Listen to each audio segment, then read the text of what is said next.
The thing I love most about teaching is being with the students. Every semester when I come on campus for the first time in September, there's a newness and an excitement and a feeling of starting down an incredible path, and that can't happen without the students being here. And that's balanced with the excitement of watching students leave. And you might say to yourself, well, why would a teacher be excited about students leaving? You see them go through the process of becoming a nurse.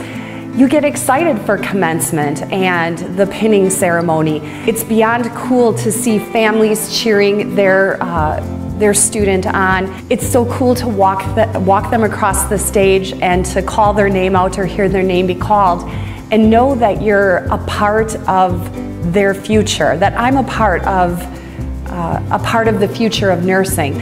I had Mike several years ago for a clinical course in the hospital. Mike was just an inspirational young nurse. He was passionate. You could tell that he cared. Within a year, he was at Vanderbilt University on the burn unit in a burn ICU, and I drove down and watched him get married. So again, it's about those amazing connections that we have with students. He called me one day and said, you know, would you write me a letter for grad school?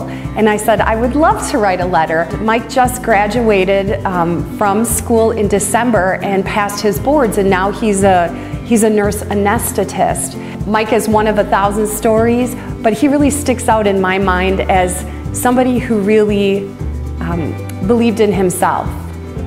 This discipline, this profession, unlike any other profession, allows us to stand next to the human condition. Nurses, unlike anyone else in any other field, is welcomed into the room when a baby is born, and when someone is dying of cancer, or when someone is having open heart surgery, or they need help in a community with immunizations. We get to go out and stand next to and be a part of the most amazing experiences from the beginning of a human life until the end of it. And who else gets to do that? Who else is invited into the room? People are really familiar with sort of the gaming world. I think a lot of people are addicted to Candy Crush and Halo and these fascinating online games that we get to play. Instead of teaching a traditional class where we had some PowerPoints and a case study, I played a game with the students.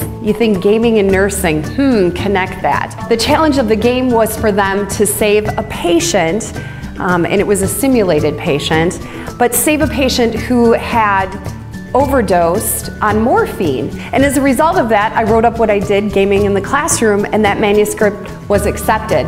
So what do you do next after you've introduced one little game? I'm looking at, in the fall of this year, actually taking an entire class, so from beginning to end, and flipping it to a game. So instead of you being a student with a student ID, you're actually an avatar. Instead of taking a test, you actually level up in the game. Why not game through a whole semester?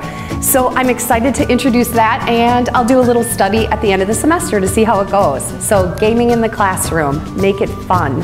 I had separated from 8 years of active duty military service and knew that I wanted to come back to Wisconsin to go to school. I graduated from UW Oshkosh in 1999 with my bachelor's in nursing. In my last semester, I had a teacher, Dr. Stephanie Stewart, who whispered to me after clinicals, think about getting a master's degree and come back and teach. I was out practicing as a nurse, and a year came and went.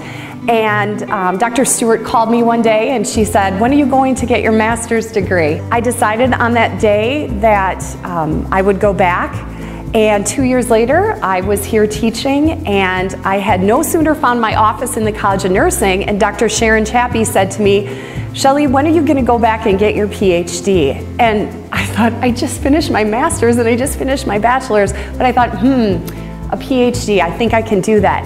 Why UW Oshkosh? Because I think through all my life travels, no matter where I've went, who I've met, I felt like the people who truly have believed in me were right here at UW Oshkosh. So I like to say I found a parking spot in 1999 and my car is still there. I haven't left. So this is home.